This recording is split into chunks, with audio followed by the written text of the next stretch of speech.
pour moi, la résilience, c'est pas juste ne pas abandonner, c'est aussi ne pas s'éparpiller, ne pas sauter sur la nouvelle opportunité business, ne pas céder à toutes les autres tentations qu'il y aurait et ne pas se remettre. Enfin, c'est bien de se remettre en question en tant qu'entrepreneur, mais des fois, il y a aussi des gens qui se remettent trop en question, alors qu'il faut juste continuer à être focus sur le même domaine et laisser les résultats s'accumuler petit à petit.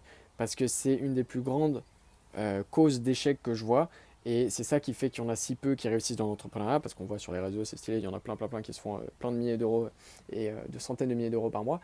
Mais la réalité, c'est que moi, je vois plein de gens essayer dans l'entrepreneuriat et aussi échouer. Et c'est voilà, c'est la réalité, c'est pas facile. Et du coup, pourquoi la résilience est si important? Parce que tout simplement, si tu n'arrêtes jamais, si tu surmontes toutes les étapes ou que tu t'éparpilles jamais, tu vas réussir, tu vas rester sur cette autoroute un petit peu. Et si d'un jour à l'autre, tu as un déclic et tu perds ta résilience, tu prends la voie, la sortie de l'autoroute et c'est fini. C'est tout simplement fini. Tu sors et ça va être super dur de revenir, ou en tout cas, voilà, tu as abandonné concrètement. Et la résilience, c'est ce qui te permet de jamais avoir ce déclic et jamais prendre la sortie de l'autoroute, mais tout le temps essayer de rester constamment sur la voie, même si des fois tu iras à 80 km/h ou des fois à 120. Je pense que ce qui est parfois très compliqué, c'est qu'on va avoir tendance à avoir des journées de down, où on a l'impression que tout s'écroule, on remet en question tous nos projets, on remet en question tout ce qu'on fait. Et dans ces journées-là, c'est là les plus gros challenges. Évidemment, quand tout va bien, c'est pas dur de ne pas abandonner, ou peut-être de ne pas s'éparpiller, mais quand tout va bien, ça va. Mais c'est quand il y a des jours, des fois, où tu te lèves, tu as l'impression qu'il n'y a rien qui va. Quoi que ce soit, il peut y avoir tout le temps des challenges. Et quand tu as cette impression-là, c'est là où il faut juste surmonter cette journée. C'est une journée où tu es dans une énergie basse. Tu as des pensées négatives, tu remets des choses en question. Et ça arrive à tout le monde, dans tous les métiers, voilà, chez toutes les personnes. Mais dans l'entrepreneuriat, en fait, enfin, en soi partout, mais en gros, décides, si tu prends des décisions importantes dans ces moments-là, tu risques de les regretter toute ta vie. Et moi je me dis en tout cas quand j'ai ce genre de journée et que je me dis putain c'est compliqué, est-ce que j'aurais pas meilleur temps d'arrêter, de me trouver un job ou de partir dans un autre domaine? Et ben je me dis non. Là, je surmonte ma journée, je suis dans une énergie basse et il faut juste que je surmonte ça. Ça arrive, je dois l'accepter, c'est chiant, mais c'est une sensation et c'est pas au final si terrible. J'arrive à la fin de ma journée, j'ai eu le temps peut-être de changer un peu les émotions, mais globalement, je suis toujours dans une énergie basse. Et le lendemain, ça peut m'arriver d'être dans une énergie, ou peut-être que ça va pas être le lendemain, peut-être ça va être la semaine d'après, le mois d'après. Mais il faut accepter cette sensation et se dire, ok, est-ce que là, si j'abandonne, c'est pour mon bien? Ça va vraiment m'apporter beaucoup de bonnes choses et je vais pouvoir me reconstruire derrière. Ou si là, j'abandonne, est-ce que c'est me tirer une balle dans le pied? Est-ce que c'est abandonner et derrière, je vais rien pouvoir faire? Donc, dans ces moments-là, j'essaie juste tout le temps de surmonter cette journée ou cette semaine qui est compliquée. Et à la fin, souvent, je retrouve une énergie positive, je retrouve peut-être des nouvelles idées ou des choses qui vont me faire plus apprécier et aller plus vite et plus loin. Et en fait, je suis à chaque fois reconnaissant de me dire, bah voilà, là, tu as eu une période compliquée, mais il faut juste surmonter ça. Et après, il y a, enfin, c'est tout le temps des montagnes russes. On voit ça beaucoup chez les personnes neuroatypiques, les personnes qui sont HP ou qui ont des troubles d'attention, de l'hypersensibilité, des choses comme ça.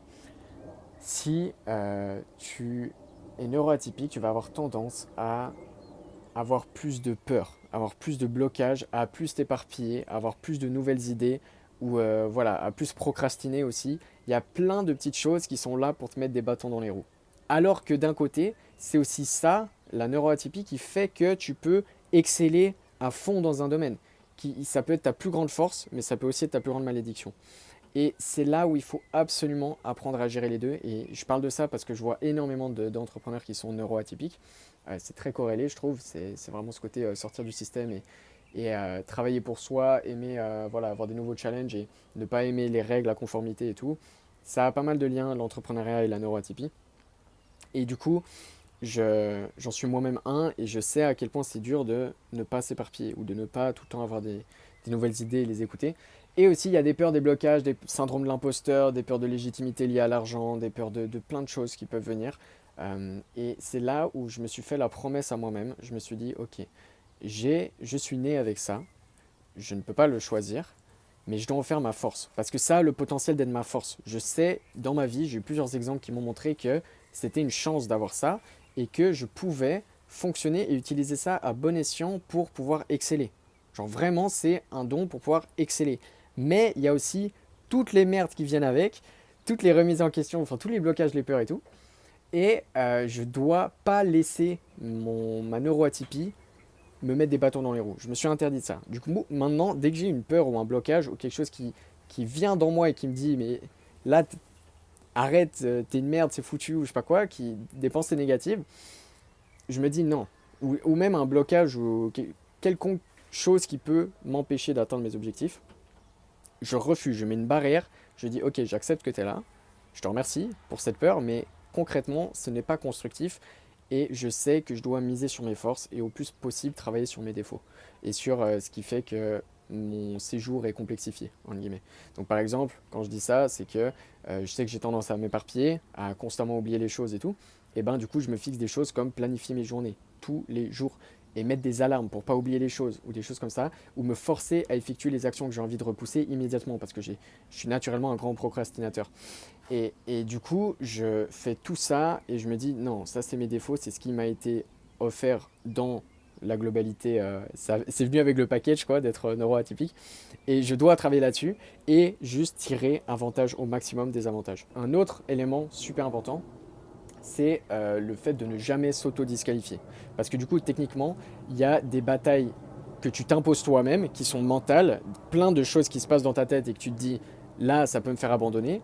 Et il y a les batailles qui sont en dehors de toi, qui sont le marché, qui peuvent être les problèmes qu'il y aurait dans ta niche, enfin voilà, des problèmes plus factuels, on va dire, et d'autres qui sont vraiment mentaux. Et du coup, je me suis promis aussi de ne jamais abandonner à cause de moi-même, de ne jamais m'auto-disqualifier. Parce que c'est ça qui va me faire arrêter et je veux pas que mon échec ce soit à cause de moi, entre guillemets. Si jamais, voilà, demain, je perds mes mains, je peux plus écrire sur un clavier, je peux plus faire mon business en ligne, ou si le marché, eh ben, il se shut down, il y a, admettons, plus Internet, j'en sais rien, là, je me dirais, bah, ok, c'est une galère monumentale et je peux plus faire cette activité parce que un événement extérieur est arrivé et c'est vraiment compliqué. Je vais devoir me réadapter, mais ce n'est pas ma faute. À partir du moment où c'est moi dans ma tête qui me dit, là, euh, tu devrais abandonner, machin, j'ai des pensées à énergie basse, là, je me dis, non, non, tout simplement, non. Pareil, je mets une barrière et je ne m'autorise pas à m'auto-disqualifier. Et que ce soit dans l'entrepreneuriat ou dans plein de situations de la vie, hein, quand tu fais un jogging, que tu as envie d'atteindre ton objectif et que pendant que tu es dans le jogging, tu as envie d'arrêter, non. Tant que j'ai pas une jambe pétée, je veux atteindre cet objectif. Et c'est uniquement mon mental qui peut m'arrêter. Bah, l'entrepreneuriat, c'est exactement pareil. Et une dernière chose qui m'a pas mal aidé récemment, c'est d'élever un petit peu mon niveau de conscience, d'essayer. En fait, j'ai eu plusieurs réalisations récemment en faisant des breathwork, en étant dans des situations d'introspection profonde, où je me rendais compte que, de nouveau c'est cliché, mais que l'argent, c'est un plus dans la vie. Mais l'être humain, l'être purement, il n'est pas censé être en train d'être tout le temps à la recherche de l'argent. Et il ne doit pas forcément être autant impacté au niveau émotionnel pour des raisons financières. Techniquement, tu peux vivre ta meilleure vie si tu es à l'aise avec toi-même et que tu es en plénitude, tu peux tout simplement marcher, cueillir des fruits et des légumes et vivre et boire de l'eau. Concrètement, l'humain, c'est un animal, il pourrait faire ça. Mais du coup, l'être humain a quand même un cerveau complexifié et aujourd'hui, c'est important de gagner de l'argent. Je suis le premier à passer mes journées à essayer de faire ça aussi. Mais il y a des moments où en fait, qu'est-ce qui va te donner envie d'abandonner aussi? C'est l'argent. Suivant comment, tu vas avoir des grosses pertes d'argent. Tu vas avoir un compte qui se fait bannir et du coup, tu peux plus générer de l'argent. Tu peux avoir voilà, des grosses pertes d'argent ou tout simplement plus l'argent pour investir sur toi ou pour te développer et tout. Et c'est ça qui peut te faire abandonner aussi. Mais en fait, des fois, j'ai des downs à cause du fait que j'ai perdu de l'argent sur quelque chose. Et je me dis, ben, en fait, l'argent, ça doit pas être ma raison d'entreprendre. Et à partir du moment où tu acceptes le fait que tu peux perdre de l'argent, tu peux aussi en gagner, mais que tu laisses pas tant que ça tes émotions être impactées par ça, tu vas aussi être plus sur une ligne droite et tu vas moins être sur le point d'abandonner au moment où tu perds beaucoup d'argent.